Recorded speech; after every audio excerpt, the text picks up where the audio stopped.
Chugga chugga choo choo. This is a very special episode of Diecastinator's Diecast Toys. And I'm Captain Unusual. I'm guest starring on the Diecastinator's channel here. And I collaborate with him about once a week or so. Yeah. And we do more like kind of long form videos. And this time I actually bought something that's going to be shown in one of his videos. Which I'm really impressed because you're usually Captain Cheapo with stuff, and it's cool that you. I bought something with my own money, I know. and I could have made a video about this on my own channel, and maybe I will. You can always do follow-up ones with it, but it's cool to do this together. But I actually decided to be generous, help out a smaller channel, and do this on your channel. So what we have here is we have a Gobot and we have a Transformer.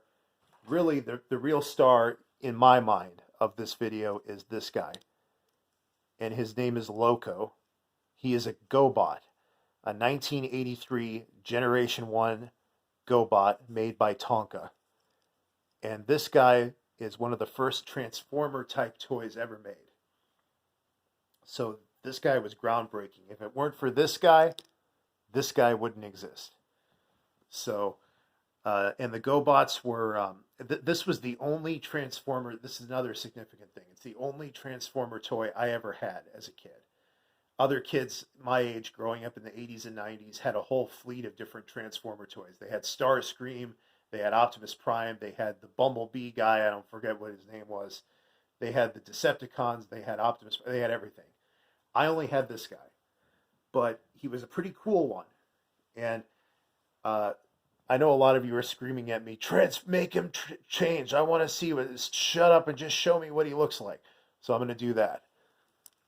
Pretty simple, because remember, this is Gen 1. This is just kind of proof of concept.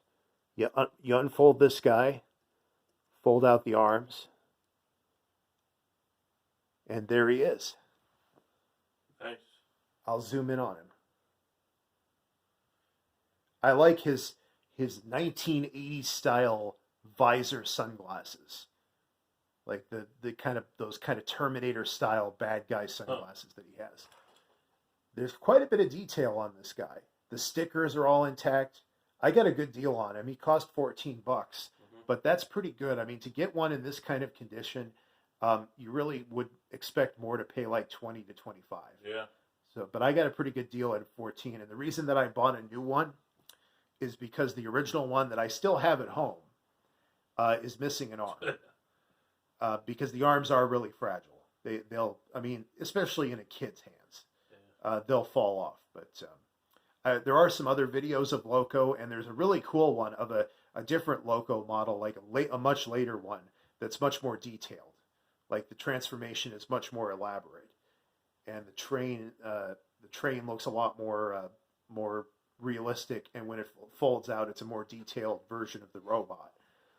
But you can see he's D5147, and he stands up really well on his own, and he's a pretty convincing looking robot when you look at him. And I printed out some information about him.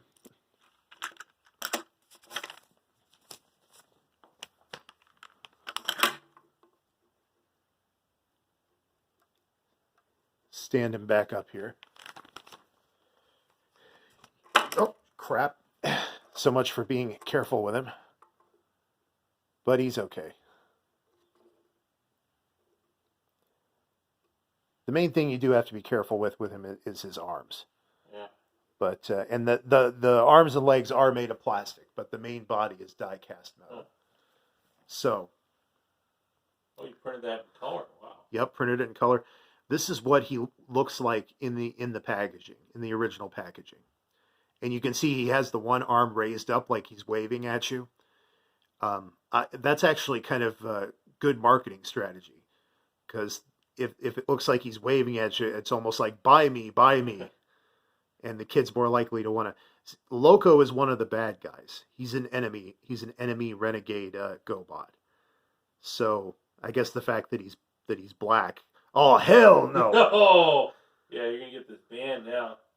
But he's cool, though. I mean, like, He's got the same look as the 1960s Batmobile Yeah. that we did. He's black with red trim.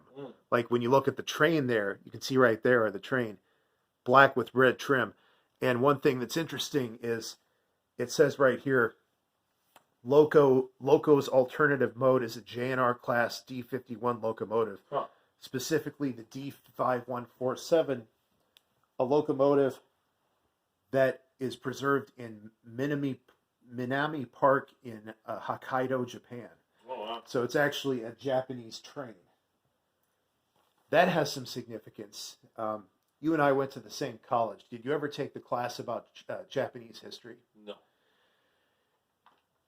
When the Europeans first encountered the Japanese, I think it was the Dutch in the 1800s, they wanted the Japanese to trade with them.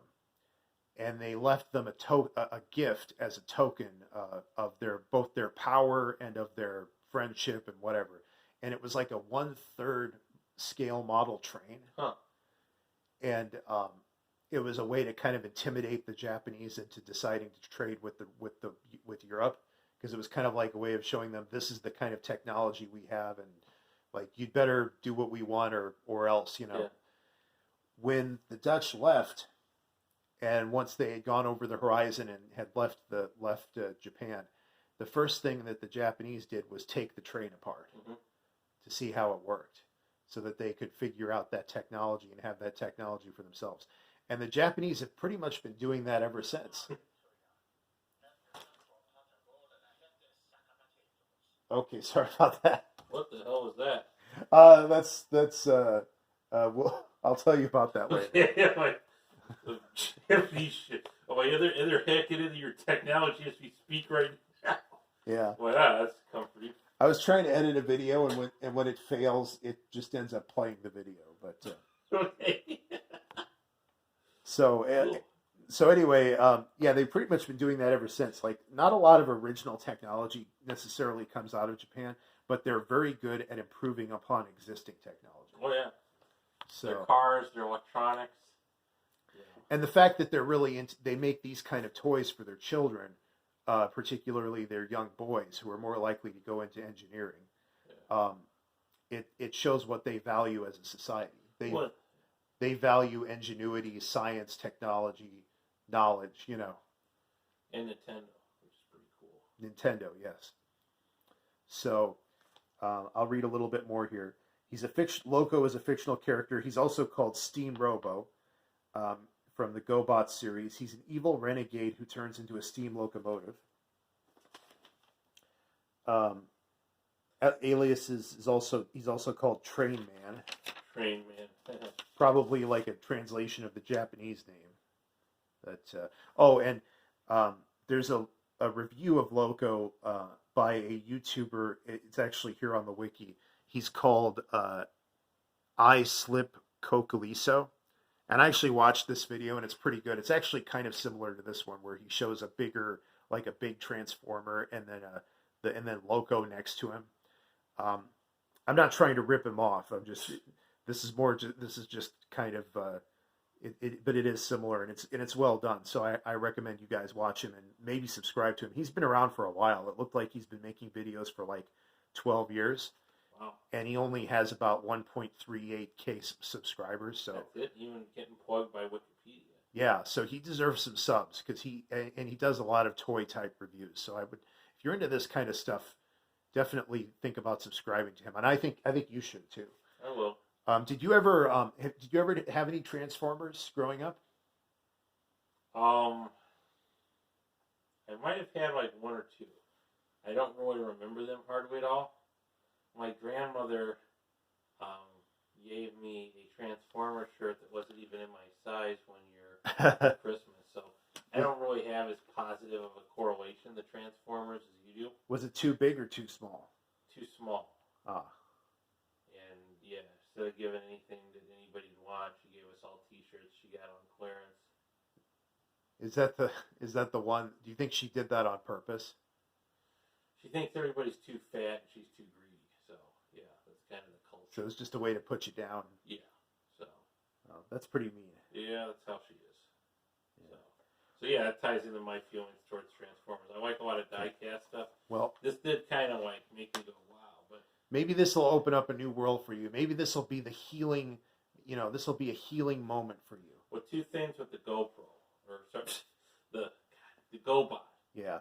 So when I think of GoBots, I think of Simpsons, and I even though these are the original ones, I remember I think there was some sort of disappointment where they're like, I got a GoBot. Yeah. Like, it's considered kind of the second-rate one. And... Yeah.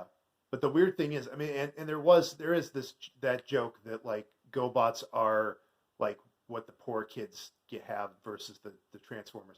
But the truth is the GoBots actually predate the Transformers by a year or two. Okay. And the GoBots were the proof of concept. They were the ones who actually first came out with that with the idea of a robot being able to transform into a vehicle and vice versa. Now, when you look at a lot of these the original Gen 1 ones, the ones that are this size and the ones that were in this kind of packaging, I have to admit that the Transformers do outshine them, because you have to remember this was a new concept. Yeah. But I will say that of all of the GoBots, this guy Loco, he's got to be the coolest one. He looks pretty badass because he's convincing as both a train and as a robot. Yeah. Whereas a lot of the other GoBots, particularly as a robot, they look okay as a vehicle, but when you transform them into a robot, they look kind of clunky and not entirely convincing. Like they don't look naturally. What? No, I get what you're saying, but I was just thinking that maybe think of a dope GoBot. Like they just are kind of somewhat functional. Yeah. Yeah. I mean, they look, a lot of them, when they turn into the robot, you can tell what they were before, like they did.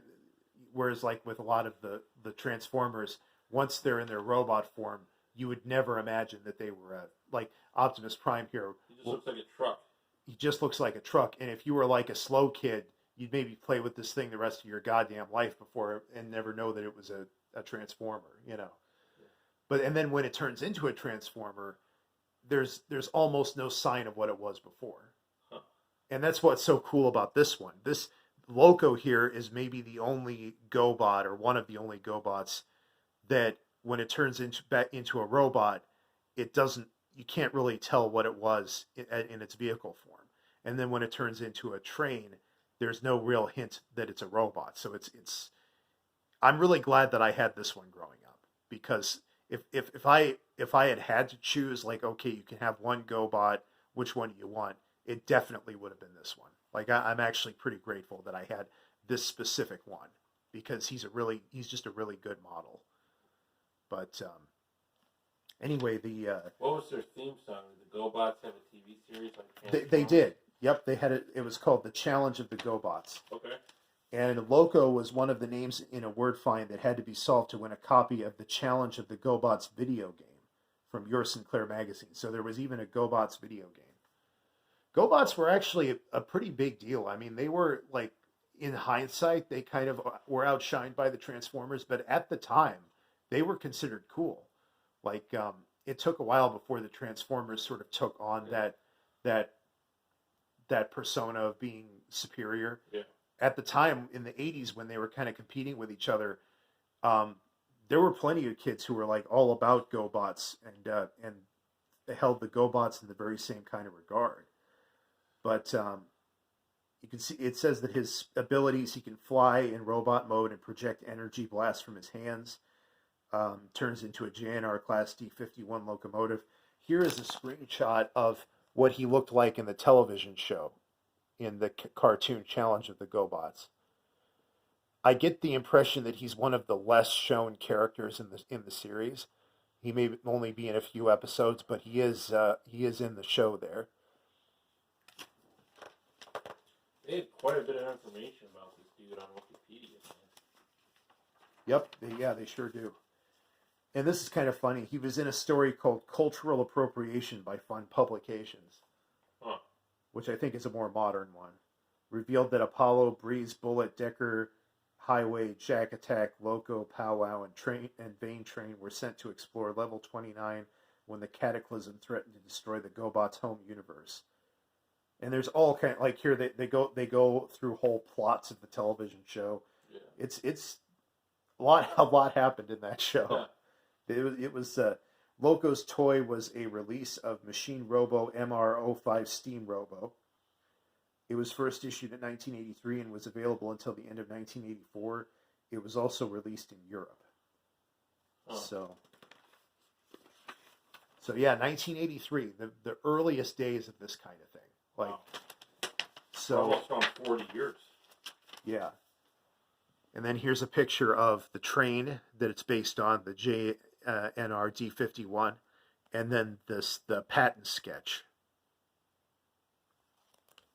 So pretty cool. And I mean, yeah, you can look back and say it's like, okay, it's really simple. All you have to do is basically fold it out.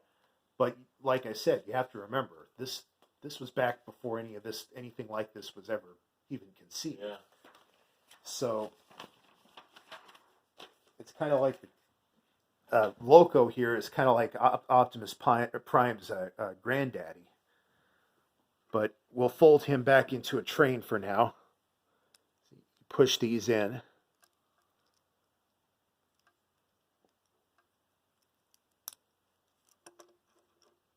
There, he's back to being the T51. Why wouldn't he be a diesel engine? Why the hell would you make him a steam engine? To me, that doesn't make any sense. It's not like the dude's full of a lot of coal. Well, he may only appear to be a steam engine. Oh. You know, it's just the aesthetics. Oh, okay. That makes more sense. Also, I get the impression that train was like a popular train model in Japan. Okay. So that's probably why they did that. But I like you can see here, like I said. Oh, and I think I mentioned before the video, a nice little touch is that these little wheels here do turn. They don't turn much. Like, I don't think they even turn 360 degrees, but they do turn a little bit. So it's kind of a nice little touch so that they're not just like fake wheels. I mean, those are wheels on there. And I like the black with the red trim. I was saying that looks a lot like the Batmobile, the 1960s Batmobile. But we'll set this guy aside and we'll transform this guy. Transformers, robots in disguise.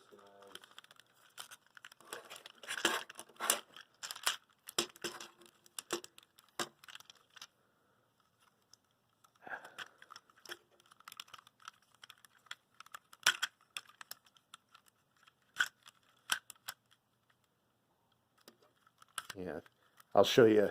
That didn't show up on video, but the head comes out of a compartment here. You pull them out, and then you actually have to lock that in place and then spin the head around like that. The feet come out like that. And oh, that's in place. It's fine. The way that you stretch the body out.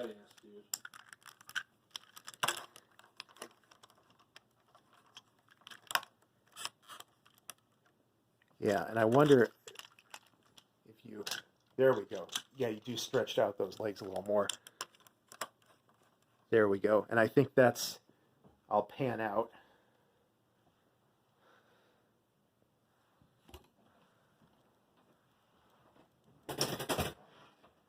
And so there's Optimus Prime. Pretty cool. Mm-hmm. You can see the wheels there, so it's still... It's kind of hard to hide those, but he is kind of clunky, but pretty cool looking. And I'll go ahead and fold Loco back out too and have them stand next to each other. It looks like if a Terminator crashed into a truck. Because like the top of the truck split in two, and there's, Yeah.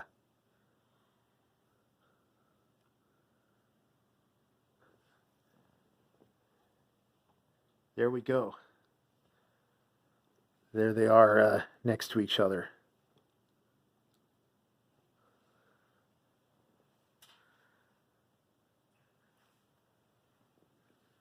And one extra little thing I wanted to show in this video is I have a book here, and it's the novelization of the movie Pacific Rim. You can see there. And then there's the art on the back. The art on the back depicts the opening theme, or the opening scene, where a kid and his grandfather are walking the beach, and the kid finds a rusted old robot toy washing up on the shore, and he's all excited about it. And then a few moments later, this like giant damaged robot comes out of the ocean and collapses onto the beach right in front of them. Whoa. And it's actually a pretty decent movie. It was directed by Guillermo del Toro, and it came out in 2013. And in my opinion, it's one of the last good movies ever made, honestly. Huh. Like, that was around the time that Hollywood was really just starting to fall into the habit of like just making nothing but remakes and regressive garbage. And this was one of the last like really decent movies. And my friend here, his name was Leif. He wrote me a note in the front. It says, "Bro, you can always find me in the drift," which is a line from the movie, not the bro part, but the thing about like the drift, because in the movie,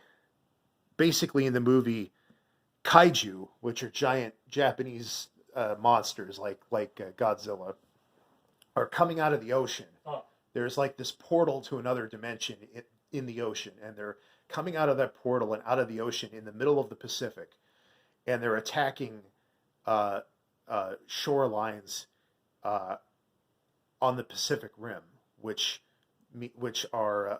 basically, like, if you know the Pacific Rim, that's all of the continents that border the Pacific. You have Australia, Asia, Russia, North America, Central America, South America.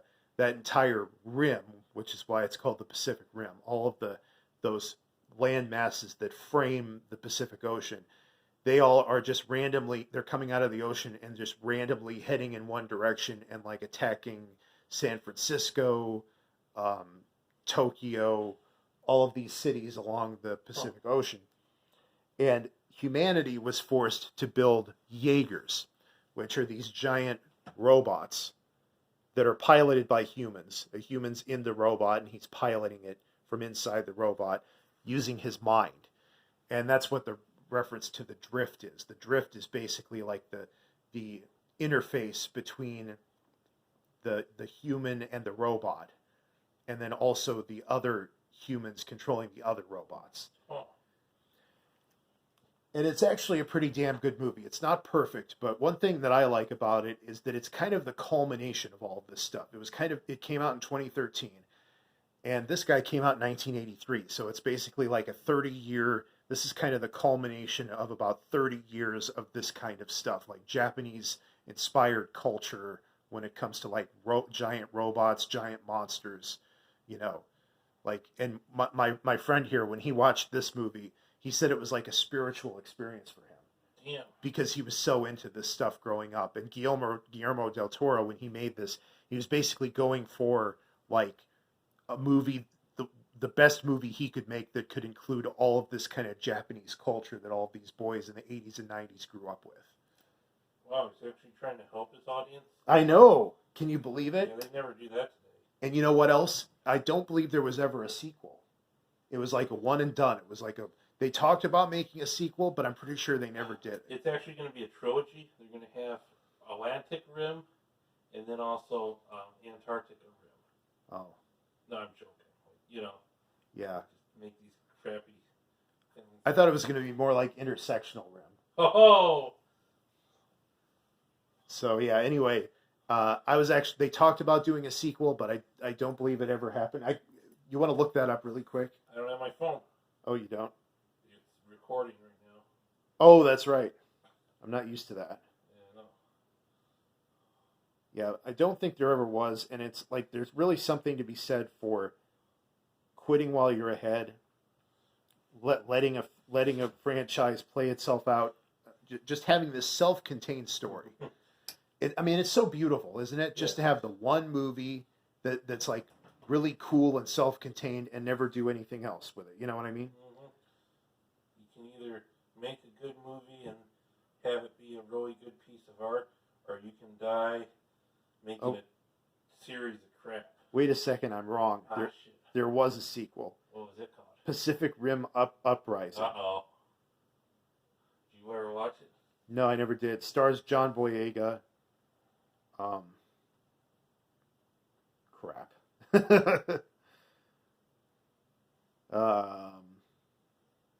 But it's not directed by Guillermo del Toro. He just did the one. This one's directed by Stephen S. DeKnight. So at least we can say that del Toro just did the one and done, you know. Mm-hmm. Wow. But I don't think that it had the same fanfare. What year was it done? 2018. So about 5 years later or so. Yeah. But I'll always remember this one as playing a really great role in the scene of the Golden Gate Bridge being destroyed, because the Golden Gate Bridge is destroyed in just about every movie. You know? But it's really neat, and like I said, probably one of the last decent movies ever made. Because even by 2010, a high percentage of movies coming out were not that great. But well, I think we've kind of covered everything. Do you have anything to add to this? Could this be the beginning of a whole new world for you? Maybe checking out, see if you could get. You would want to only get the diecast ones, you'd want to instead, because this is Optimus Prime here is mostly plastic. Yeah, I'd get one Optimus Prime if the price is right. Yeah. But I'd maybe get some Gobots if I could. You said they were made by Tonka? Made by Tonka. And yeah, I wanted to make sure and buy this one because I'm of a certain age where pretty much all the toys I grew up with are now all antiques. Oh. I mean, this toy was predates me. Yeah. This toy existed before I was even conceived. So. Wow. So yeah, it's I wanted to make sure to buy it while it was still affordable before, because I saw some ones that were like 50, 60, 70 bucks. Wow. Yeah, some of those were in perfect condition or still in the box, whereas this one is just kind of gently used. But I should do that. I should look up and see if I can find you a die-cast Optimus Prime. Oh, there you go. If you do, that'd be cool. Just let me know. And yeah. Well, we'll do like I said, in the packaging, he's waving to you, so we'll have him wave goodbye. Can Optimus wave too? Or is Optimus just pretty rigid and kind of stuck? I think that's about the closest. Oh, crap. Optimus tried to take out the Gobot. Yeah. He doesn't like competition. I think that's about the closest we'll get, but kind of a cool pose, though. He almost looks like he's trying to dance. Cool. But anyway, everybody, thanks for watching. Make sure to subscribe to Diecastinator, and then also subscribe to a little channel with 1,100 subscribers called Captain Unusual, in which I do a lot of different hobbies and historical stuff. So over 10 years of experience in professionalism. Yeah, so check us both out. Thanks for watching. Make sure to leave a comment. Let us know what your memories are of these type of toys and Pacific Rim and all of this kind of stuff from the good old island of Japan. So thanks for watching, and we'll see you in the next video.